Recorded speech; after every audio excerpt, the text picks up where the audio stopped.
자, 그래서 이 다음에 남아있는 내용이 결국 이 열역학 부분에서 다음에 남아있는 것이 열기관입니다. 그래서 이 열기관이 실제로 우리가 열역학 관계되어 가지고 배우는 어떤 큰 목적이라고 할 수 있어요. 열기관이 어떻게 구성되고 어떤 원리로 열기관이 작동이 되고 그리고 열 효율이 어떠냐 이런 여러 가지 그러한 그 열기관에 관계되는 내용이 열역학에 우리가 적용하는 일상생활 또는 산업 분야에 적용하는 그러한 가장 중요한 부분이라고 할 수가 있습니다. 그래서 첫째 이제 여러분 알아야 될 것은 열기관을 뭘 사용하느냐? 기체를 기체를 사용한다는 것을 기억해 둬야 됩니다. 그 열기관이 사용하는 연료가 뭐냐? 기체입니다. 그래서 가솔린 엔진과 디젤 엔진은 가솔린은 여러분 맥체지만 결과적으로 여러분 기관식이 가지고 기체를 사용하거든요. 그래서 이 피스톤을 넣어가지고 결국 피스톤이 운동을 함으로써 일을 하니까 그 동력을 갖다가 바퀴를 굴리는 데 사용한다든지 이런 것이 바로 열기관이거든요. 자, 그래서 여러분이 기억해야 될 것은 열기관은 뭘 사용하느냐? 기체를 사용한다. 그걸 기억을 해야 됩니다. 자, 그리고 우리가 지금 이런 물리학 강의이기 때문에 우리가 이 기체를 이상기체로 가정합니다. 그래서 이상기체로 가정했을 때 열기관이 어떻게 작동하는지 이런 걸 갖다가 이해하는 그런 것이라고 생각하면 됩니다. 그래서 응용 분야에 산업적으로 응용하려고 하면 또 다른 어떤 이상기체가 아니라 실제 기체를 이용한다든지 해가지고 좀 더 복잡한 형태로 생각을 해야 됩니다만 이 강의에서는 결국 열기관에 사용되는 기체는 이상기체로 생각한다. 이런 그런 가정한다. 그런 것을 여러분이 기억해 두어야 됩니다. 자, 그리고 이 열기관에서 가장 중요한 법칙이 바로 열역학 제1법칙입니다.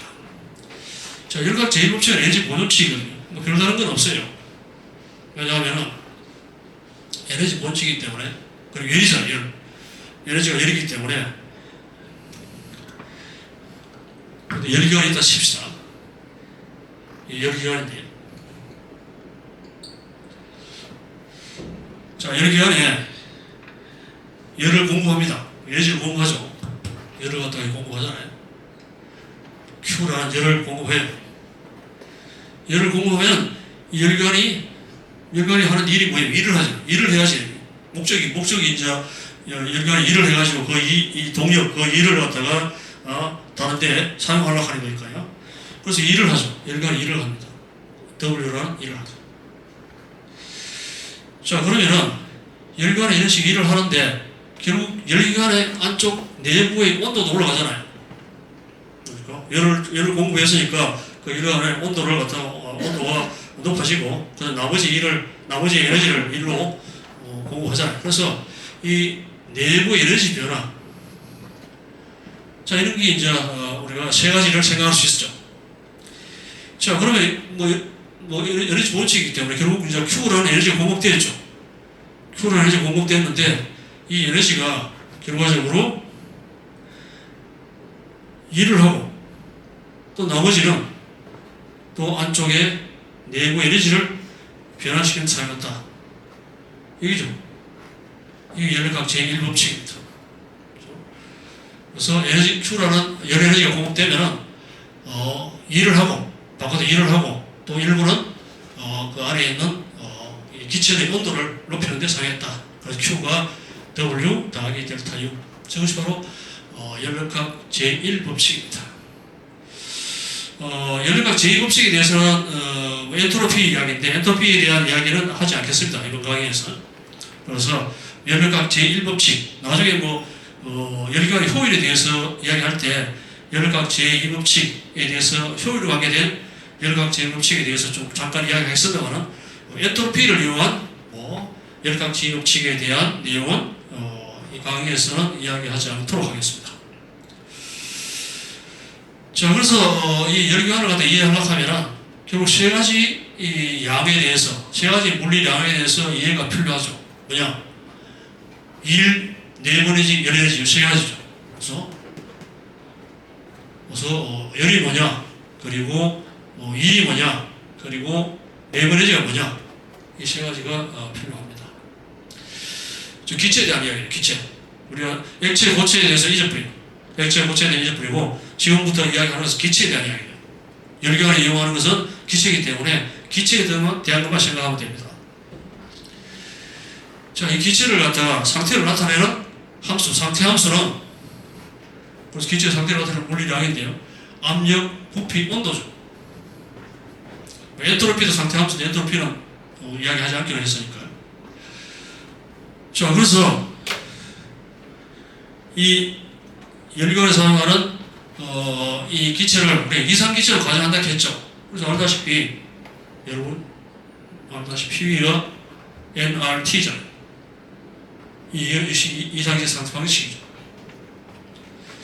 자, P라고 해서 압력이고, P는 압력이고, B는 부피고, T는 온도고, 그리고 이거는 기체의 양이고, R은 기체 상수, 그렇잖아요. 자, 그러니까 이 이상기체로 생각해가지고 이 이상기체가 이 상태 함수가 변함에 따라서 어떻게 일을 하고, 내부에서 어떻게 변하고, 에너지가 어떻게 고쳐지고, 이런 게 대해서 이제 알아야지 결국 열기관을 갖다 이해할 수가 있겠죠. 자, 그런데 여기 보다시피 이 압력, 부피, 온도가 독립적이지 않잖아요. 이 이상기체 상태 방식에 의해서 두세 가지의 물리량이 서로 연결이 되어 있어요. 자, 그래서 결과적으로 상태 함수 중에서 하나를 고정시키고 나머지 하나를 변화시키는 과정이 바로 연력학적 과정입니다. 그래서 한 개를 고정시키죠. 한 개 고정시키면 나머지는 이 방정식에 의해서 연결이 되기 때문에, 그렇죠? 자, 그래서 연력학적 과정, 어떤 사이클이에요. 연력학적 사이클인데, 사이클은 그래서 여러 가지 여러 가지 과정으로 이루어진 것이 사이클인데요. 그 여러 가지 과정이라는 것은 상태 함수 중 하나를 고정하고 나머지를 변화시키는 과정이 연력학적 과정입니다. 자, 그런데 이상기체 상태 방식에서 연결이 되기 때문에 상태 함수 중에 하나를 고정시키고 나머지 하나를 변화시키는 과정, 그래서 결국 그게 연력학적 과정이 나옵니다. 자, 그래서 세 가지니까 압력을 일정하게 유지한 과정, 등압, 부피를 일정하게 유지한 과정, 등증, 부피고요. 온도를 일정하게 유지한 것이 등온이고, 그 다음에 열이 안 들어가게 하는 단열 과정, 이런 과정들이 있을 수가 있습니다. 자, 그래서 열기관이라고 해서 뭐냐? 이 등압, 등적, 등온, 단열 과정을 적당히 조합한 그러한 과정이죠. 그 사이클을 만드는데, 사이클이 저런 네 가지 또는 여러 딴 것도 있을 수 있겠습니다만 그런 과정을 조합해서 만드는 것이 바로 열기관이라는 것을 이해할 수가 있습니다. 자, 그러면은 세 가지 중요하게 했으니까요. 여기에 일을 하고, 그리고 열하고, 내부 에너지, 기체의 내부 에너지. 자, 우선 하나하나 알아봅시다. 첫 번째, 일부터 합시다. 일. 기체가 일을 하는데, 기체가 팽창하면 일을 하잖아요. 그 일을 갖다가 우리가 동력으로 사용하죠. 자동차라든지 선박이라든지 이런 쪽에 사용하잖아요. 자, 그래서 보다시피 고체나 액체는 온도에 따른 부피의 변화가 크지 않다. 잘 이해하고 있어요. 그러나 기체의 경우는 온도에 따른 부피 변화가 크기 때문에 쉽게 압축과 팽창이 가능합니다. 기체를 압축시키든지 팽창을 가능하게 합니다. 그리고 이런 압축과 팽창에 의해서 기체가 일을 하거나 또는 기체에 일을 해주죠. 기체가 팽창하면 외부 일을 하고, 우리가 압축시키려고 하면 외부에서 일을 해줘야 되죠. 그렇죠? 자, 이에 따라서 기체를 이용한 열기관이 가능합니다. 고체 가지고 열기관을 만들 수 없죠. 일을 하려고 하면은 팽창, 압축이 돼야 되는데, 기체가 액체나 고체가 팽창이 안 되잖아요. 자, 그런데 기체는 실린더 속에 넣어가지고 쉽게 팽창시킬 수 있잖아요. 압축도 시킬 수 있고. 그렇죠? 자, 그러면은 결과적으로 하는 일이라는 것이 델타 W로 치면은 힘에다가 하는 일은 힘에다가 이 압축시키면 팽창시키면 이게 이제 부피가 늘어나죠. 이거 압축되면 부피가 줄어들고 이러니까 결과적으로 힘에다가 압축 또는 팽창된 높이죠. H인데 단면이 A이기 때문에 이 피스톤이 단면이 A이기 때문에 결과적으로 이 힘이라고 하는 것은 이 압력하면서 단위 면적당 힘이기 때문에 힘은 결과적으로 압력에다가 면적 곱해주면 되고 그리고 피스톤의 이동 거리 H를 곱해주면 그 1이죠. 자 그리고 AH는 팽창에 있거나 압축되는 부피 변화죠. 자 그래서 결과적으로 저기서 알다시피 1이라고 하는 것은 힘에다가 압력에다가 부피 변화죠. 자 그래서 기체가 팽창하면 외부에 일을 하게 되죠. 압축하면 일을 받게 되죠. 그러니까 팽창할 때는 플러스, 압축할 때는 마이너스 이 값을 갖다가 사용합니다. 자 그리고 일반적으로 이제 단순하게 이 압력이 일정할 경우에는 그냥 이하면 되는데 압력이 변한다면은 이런 식으로 적분 형태로 사용해야 되겠죠.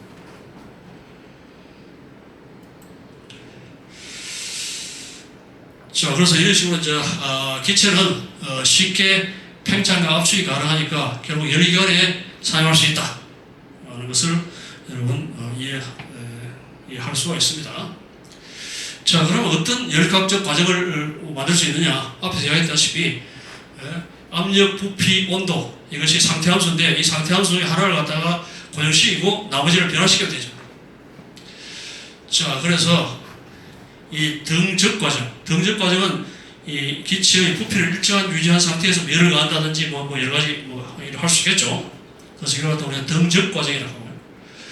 그러니까 등온 과정은 기체의 온도를 일정하게 유지한 상태에서 결국 이제 하는 그러한 과정. 그래서 갖다 등온 과정이고, 등압 과정은 기체의 압력을 일정하게 유지한 상태에서 하는 그런 과정. 그래서 이 등압 과정이고, 그리고 단열 과정은 외부에서 열이 공급이 없고 빠져나가지 않은 그런 상태에서 피스톤이 움직이는 그 과정을 갖다가 우리가 단열 과정이라고 할 수가 있습니다. 그래서 열역학 과정 이 세 가지, 네 가지의 경우를 갖다 조합함으로써 우리가 열기관을 구성할 수가 있습니다. 그래서 이상기체를 했기 때문에 이상기체 상대방식은 P변 NRT니까 그 P하고 B 이 관계의 이 그림을 그려보면은 이게 이 등온 과정이죠. 그래서 이 푸른색 커브가 왜냐하면 지금 보다시피 P는 B분의 T니까 결과적으로 P하고 P 사이의 관계. 그래서 이 온도가 일정한 과정을 우리가 저런 식으로 표시할 수가 있습니다. 자, 그래서 이 등온 과정이죠. 이게 이 등온 과정이죠. 온도 일정한 상태로 이제 팽창이죠. 등온 팽창, 등온 압축도 할 수 있고 만들어. 자, 그 다음에 압력이 일정한 상태에서 하는 등압 팽창, 등압 압축. 그 다음에 등적 과정이 있을 거예요. 단열 과정은 뭐 온도가 감소하기 때문에 이런 식으로 이 단열 과정이 구성이 됩니다. 그래서 열기관은 이 하나, 둘, 셋, 네 개의 이 과정을 갖다가 적당히 조합함으로써 열기관을 구성할 수가 있습니다.